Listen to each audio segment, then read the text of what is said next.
Things aside, if you know, I'm sorry for your loss. You and your loved ones are in my thoughts and prayers. I'm sad to hear I'm thinking of you and the family. If you want to talk at any time, I'm here. I'm shocked and saddened by this news. If you need anything, I'm here. So, you will be greatly missed. I'm sorry for your loss. Please accept my deepest condolences for your loss. This person is a great person, and I miss them very much. You now allow me to tell you how I have we're sorry for you, Hagrid. I guess you sleep okay tonight.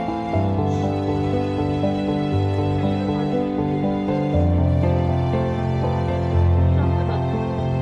I guess you'll sleep okay tonight. Totally should be. I'm not the lieutenant. Charles Sackett also won't come to my beach. Well, he got on to go. Sometimes he was trying to figure out the way. Charles had to sit on his leg because his favorite organ over his head.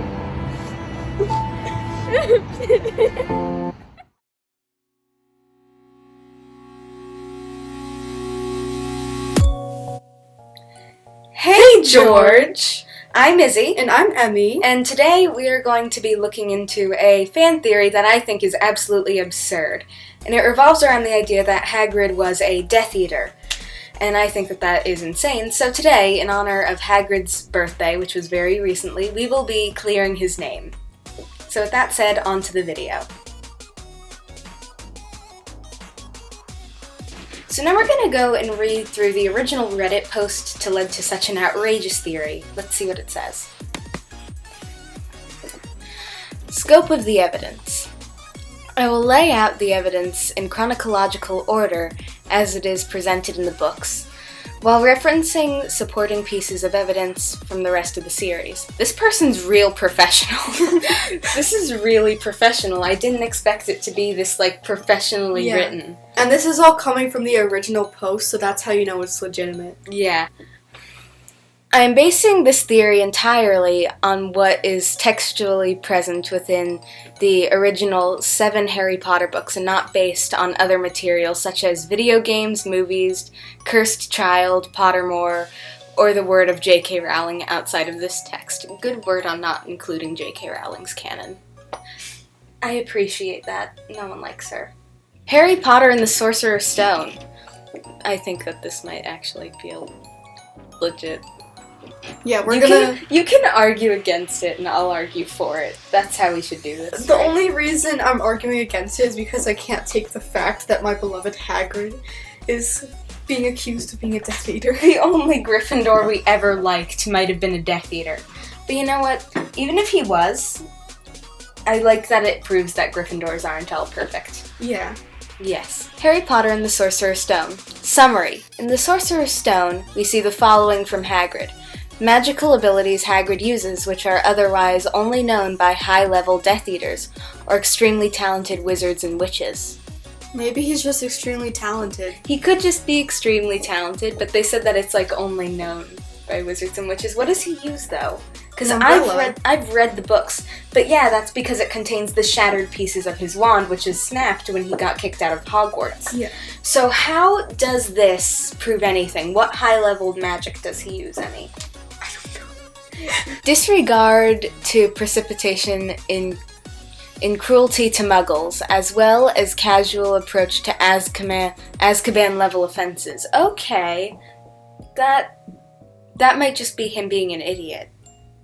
Yeah. He is a Gryffindor. Gryffindors are scared of nothing. Yeah. Sirius Black You can't- wasn't afraid of being killed by a Dementor. You can't trust Gryffindors because they think that. I'm sorry if you're a Gryffindor and you're watching this. Don't get offended. Please. But they steal the show and they think that they're so good at everything. Everyone wants to be a Gryffindor because the main characters are Gryffindors, but they also have important attributes like bravery, and then the rest are just oh, you're smart or whatever. But they they just steal the whole show away from everyone else. Yeah. I've got a friend. I'll call her Delilah. Her name is not Delilah, but I'll call her Delilah. And Delilah is really, really sporty and, like, basically your stereotypical Gryffindor. She does a lot of Gryffindor-y things, and that's the only reason I'm bringing her up. Subtle manipulations of Harry, which put him into private contact with Voldemort on multiple occasions. Okay, this one is true. This one I can see. Because, you see, if Harry had just stayed in his bedroom the night that Professor Quirrell was in the room with the mirror, then the Sorcerer's Stone would have never come into play, because it would never have been in his pocket if he was asleep in the Gryffindor Tower. And the Chamber of Secrets, where Hagrid accidentally lets slip that, how to get into the Chamber of Secrets. And, but if Harry had never known that, he probably wouldn't have been put in that danger with Voldemort in the first place. Yes. Passing private information regarding security directly to Voldemort. When? When did he do that? When did he do that? I don't... Name an instance of this. Like, those of you in the comments may correct me. I'm fine with that. So just name an instance of him passing private information regarding security directly to Voldemort. I have not seen this in the books. I've read them. I'm pretty sure that his Boggart, whatever, is Voldemort, so he wouldn't ever want to go near Voldemort. How do you know that? Because, I'm very smart. He's like, oh, don't call him Voldemort, call him he who must not be named, or whatever. Yeah. When he shushed Harry when he asked who Voldemort was in the Leaky Cauldron. He seems to fear Voldemort quite a bit. Yeah. So I doubt that. The evidence. Oh, so there's going to be evidence for this. We didn't read this prior to this podcast, so I'm sorry. Why am I better at reading things than when we read the Hermione fanfiction? I don't know. Probably because the Hermione fanfiction was so painful. Yeah, my head is clear today, and I'm happy because I have a new mask. You're not infected by the Hermione disease, like the stuttering or whatever. That is the lagging. Yeah, the computer virus. Computer virus Hermione. The evidence. Hagrid's immediate presence at the Potter residence indicate that he knows advanced fast travel magic. Oh, like that thing that they do when it's like they're apparating but not quite in like that black thingy. But I don't know that he knows that. How does that? When we first meet Hagrid, he is delivering baby Harry to the Dursleys' house. He rides on Sirius' motorcycle with the child for delivery, and mentions to Dumbledore and McGonagall how the Potter house was almost entirely destroyed. But I got him out before the Muggles started swarming around. We know from later books that Sirius gave Hagrid the motorcycle while at the Potter residence. Godric's Hollow is located somewhere in the West Country portion of England, and wow, this person does their research. Yeah, he must have done a heck of a lot of research. Or they're British. Or they're just British, that's also a possibility. And they live, like, near Godric's Hollow. Okay, where are we? And we know Hagrid lives at Hogwarts, somewhere in the Scottish Highlands. We also know that Hagrid is not allowed to use magic due to his expulsion from Hogwarts, which places his magical ability supposedly at third-year level. Okay, they're actually making kind of a good point, but he could have just apparated. I mean, just because he got kicked out of Hogwarts doesn't mean that he couldn't have continued to learn. He would have probably been able to learn to apparate without being in Hogwarts. Like, the first time Harry apparated was with Dumbledore when he stood up his date because Dumbledore was being a jerk. He was older and in, I think, 5th year? Yeah, 5th year. He was in 5th year, but that doesn't mean that he had to be a 5th year level. He didn't even know how to apparate until Dumbledore did that. because Dumbledore mentioned most people vomit their first time, implying that it was Harry's first time apparating. Why was Hagrid kicked out anyway? He had Aragog, and they thought it was the monster from the Chamber of Secrets. Oh. He was a very Right. good spider. Hagrid had to be able to travel to Godric's Hollow and arrive at the Potter residence before any emergency services arrived, beating their travel time in response to an explosion that blew out the entire side of the house. Hagrid arrived and took the child away, having run into only one other person, Sirius Black. Hagrid is too heavy to ride a broom or a thestral. Fat shaming. Excuse you, how dare you be so rude to Hagrid? Don't be mean to our big boy. I hated that sentence. Me too.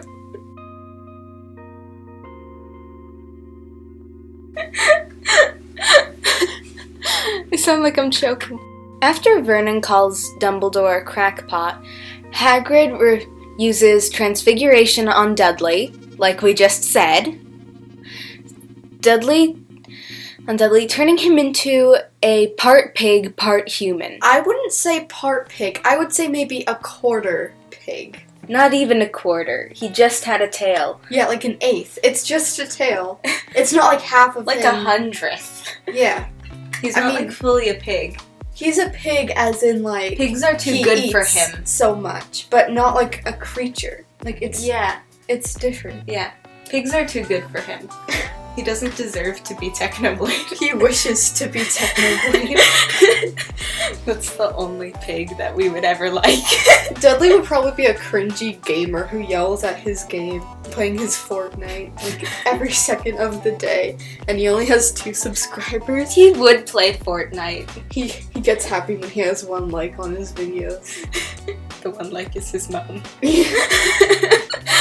The transfiguration against Dudley's will was severe enough it required surgery to remove his newly grown tail. Oh, that was off.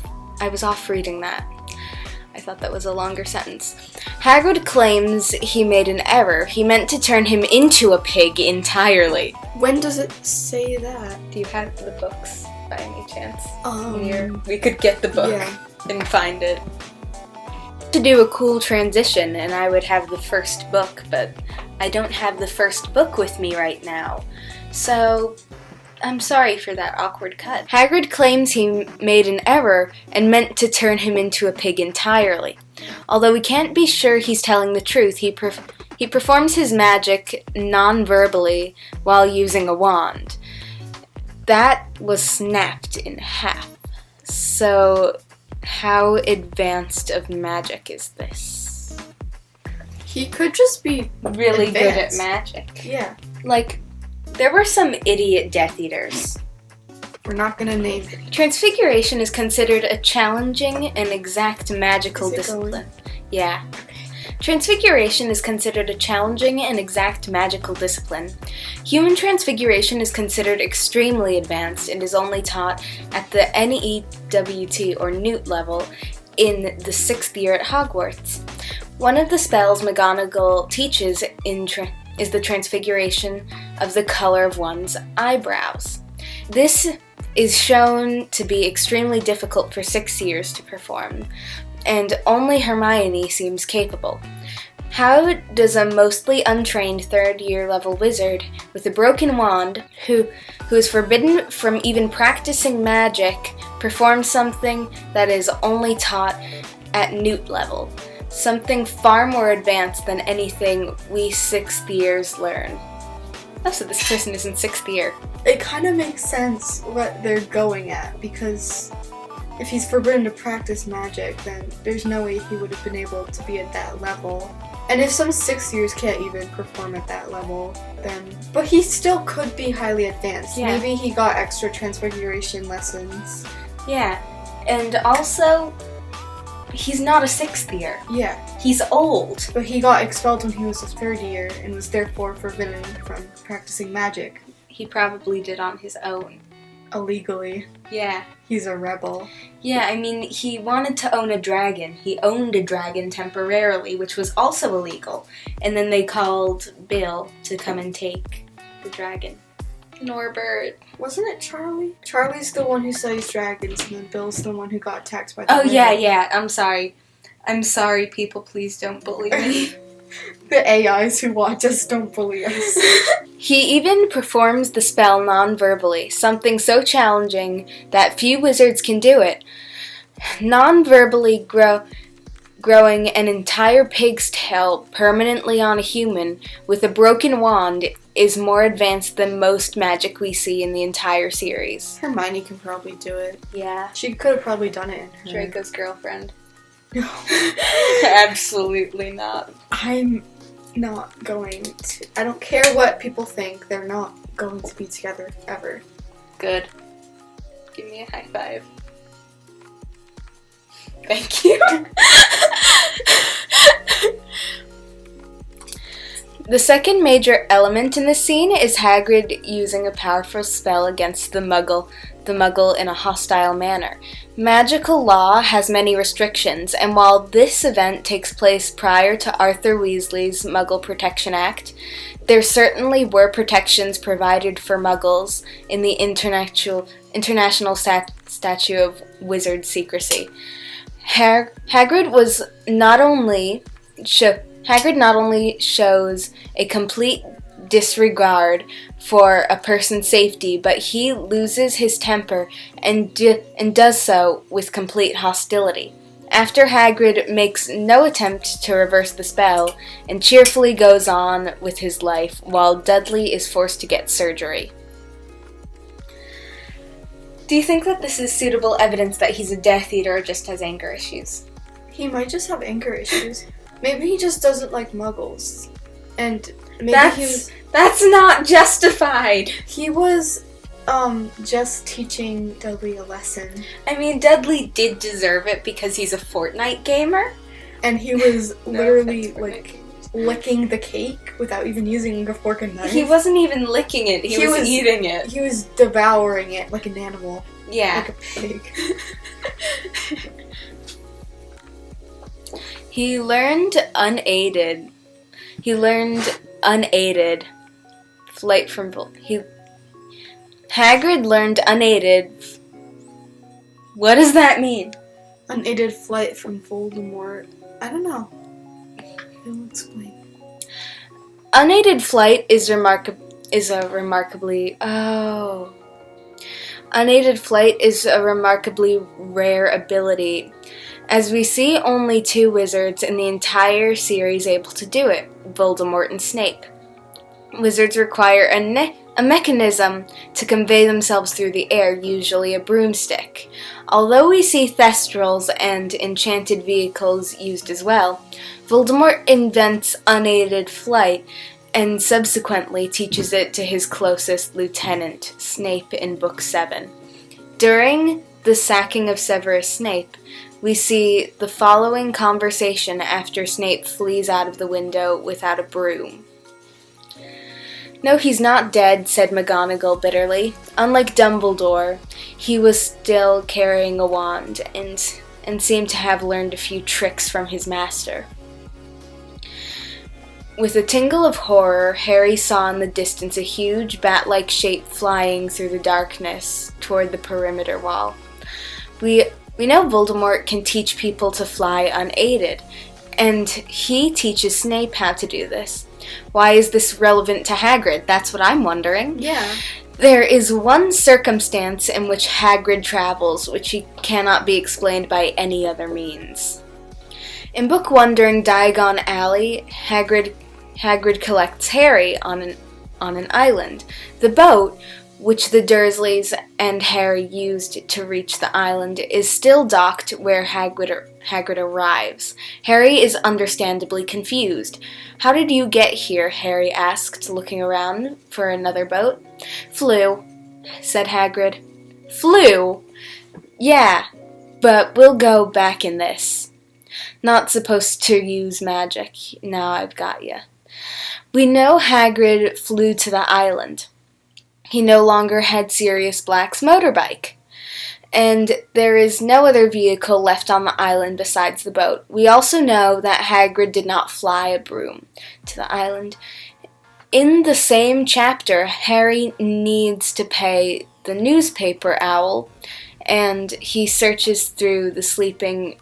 Harry digs through the pocket enough to comment on his keys. Slug pellets, balls of string, and tea bags. I carry tea bags with me. Yeah, it makes your bag smell nice. You should do that. Not American tea, though. British tea. Yeah. Not Lipton. Lipton is bad. Never trust a tea brand that says it's America's favorite. It has to say Britain's favorite. And Absolutely. The British are coming. But he never mentions a broom. Something that would be far more notable. Another reason we know he didn't take a broom is the same reason we know he didn't take a thestral. In Book 7, during the Seven Potters, Hagrid says, "We'll be on the bike. Brooms aren't thestrals. Can't take my weight, see?" So how did Hagrid fly to the island? There are no creatures on the island. A broomstick or a thestral would not have supported his weight. And there are no enchanted vehicles on the island. There's only a boat, which Hagrid uses to sail back with Harry. Cruelly standing the Dursleys on the island with no escape, the only other method of flying we know is Voldemort's means of unaided flight, which he teaches to his closest followers, Snape and presumably Hagrid. They have a point. How could he have gotten there? Unless he apparated. He didn't apparate, though, because he could have apparated. Yeah. He apparated. You don't seem to want to understand that you don't need to be in school to be studying. He could have learned to apparate. Maybe Dumbledore just homeschooled him. Because they don't listen to the Ministry. They don't care about the Ministry. Dumbledore argued strongly against his expulsion. So it would make sense if Dumbledore is just like, I'm going to tutor you illegally. Because Dumbledore never cares what the Ministry wants. Yeah. Hagrid personally introduced Harry Potter to Lord Voldemort's servant. That's a point. He did personally introduce him to Professor Quirrell. The first place Hagrid takes Harry after collecting him is Diagon Alley. It just so happens to be timed exactly when Professor Quirrell, Voldemort's servant, is there. While everyone is introducing themselves to Harry, the only person Hagrid specifically singles out and introduces is Quirrell. Once everyone else at the bar pushes Quirrell away, Hagrid ends the unplanned meet and greet and takes Harry away. Unplanned is in quotes, just for those that are not reading this. Because no one is reading this. I'm reading this so you don't have to. Afterward, Hagrid specifically discusses Quirrell. Out of all the people in the bar, while it may be considered Quirrell happened to be at the Leaky Cauldron on this day at this time during Harry's impromptu visit, it is more than likely in a coordinated effort between Hagrid and Voldemort in order for Voldemort's servant to come meet his target. It could just be a coincidence. It could. It makes sense that he would introduce Quirrell, though, because Harry is going to school at Hogwarts. Yeah. He's not going to see anyone in the bar ever again, but Quirrell he will see on the daily. Yeah, so it's better to know who you're gonna be speaking to for the rest of your life. Or so you think. Hagrid purchases a conspicuous and easily surveilled owl for Harry.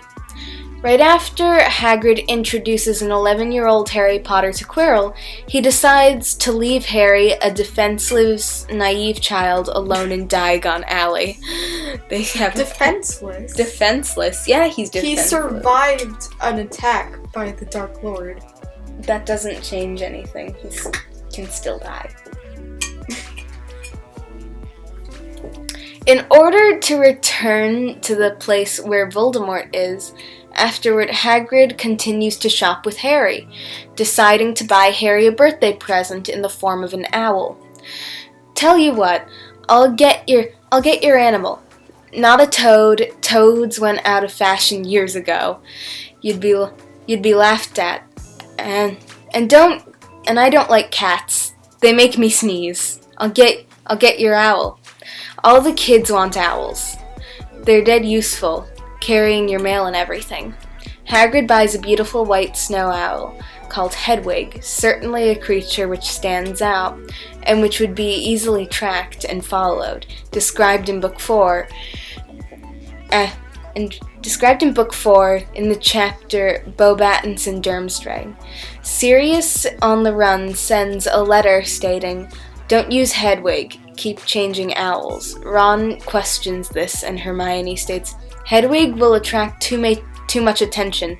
She stands out, a snowy owl that keeps returning to whatever he's hiding. I mean, they're not native birds, are they?"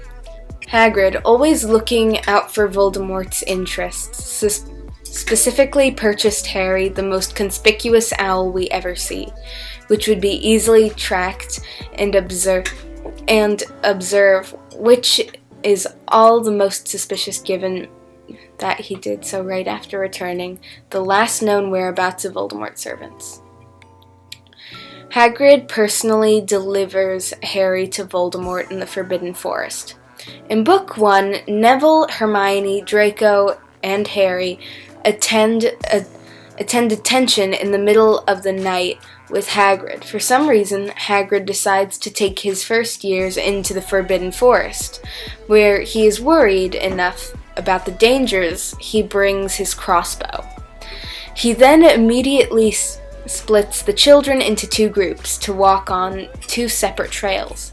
In the end, two 11-year-old children are going down a trail in the middle of the night with a cowardly dog, alone in the Forbidden Forest, on a path selected by Hagrid during an exertion in which Hagrid knew about ahead of time and had ample time to plan. This is a level of irresponsibility rarely seen even in Harry Potter books. Harry and Draco walk directly into Voldemort's path in the forest. Draco and Fang retreat, leaving Harry completely alone with Voldemort. If not for the timely and unexpected arrival of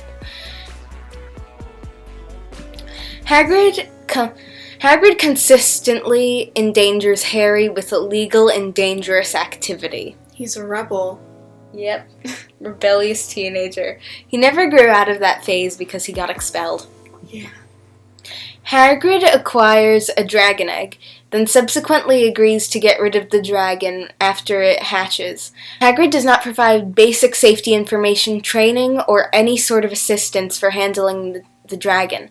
A person who later knows sufficient knowledge to teach care of magical creatures would know the dangers involved with dragons.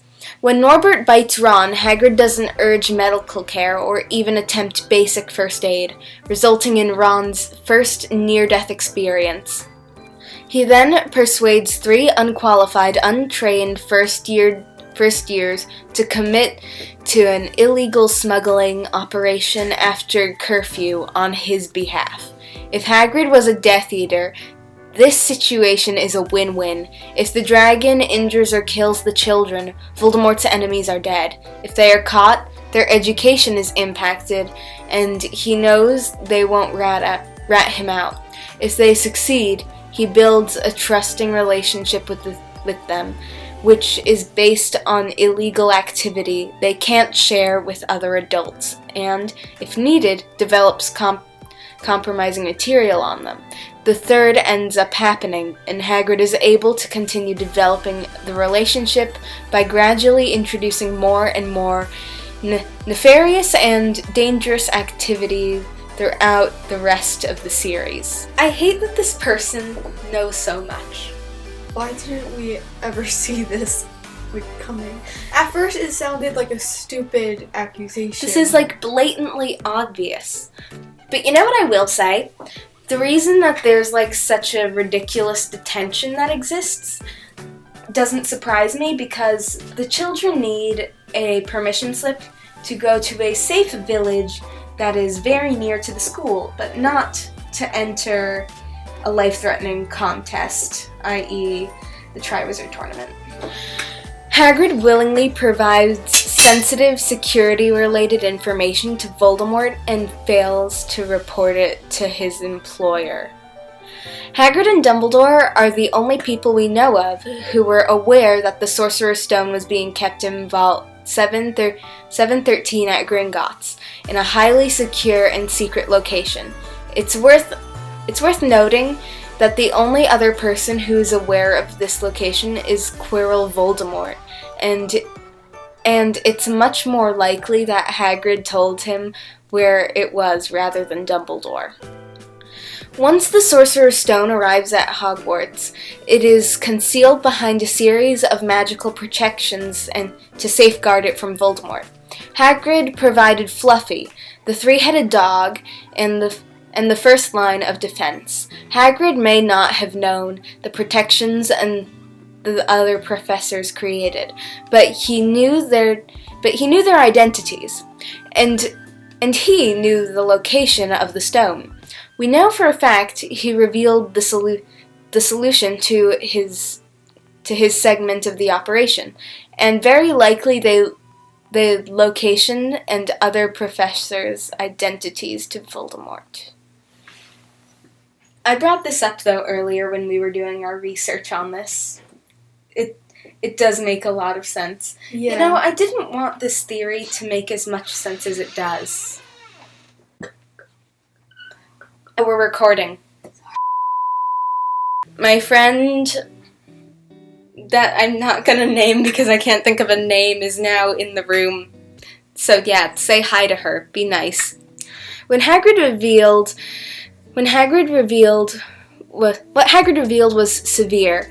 He states himself that he offered up all his information regarding Fluffy in a game of cards where he won a dragon egg from a stranger. It is easy to accept that someone could get drunk and share information with a fellow enthusiast, accidentally relaying secret information in the process. It's much harder to accept that someone as suspicious as Quirrell was getting the information out of Hagrid, who is so lucid and aware that he remembers specific details of his interactions months later with surprising clarity. But there's people in the room, I'm sorry. But never once shared this interaction with any other professor or Dumbledore. It is far more likely that Hagrid twittingly shared secrets and kept this exchange to himself, having been fully complicit and revealing security-related information in exchanging for a valuable and highly desired prize. So that was it for this part of debunking the terrible theory that Hagrid is a Death Eater that isn't as terrible as I assumed and is actually shockingly well put together, and it scares me. So I will be doing a part 2 of this, so sorry if this intro seems a little bit sloppily placed. It was just sort of an afterthought because it's a really, really, really long recording. Yeah, our last video was really long, and since we're not as good at this yet, we don't want to have our viewers suffer through our existence. Yes. So, there will be a part 2, and again, sorry that this is slightly sloppily placed. Okay? Bye. Bye. Bye. Bye. Bye. Bye. Bye. Bye. Bye.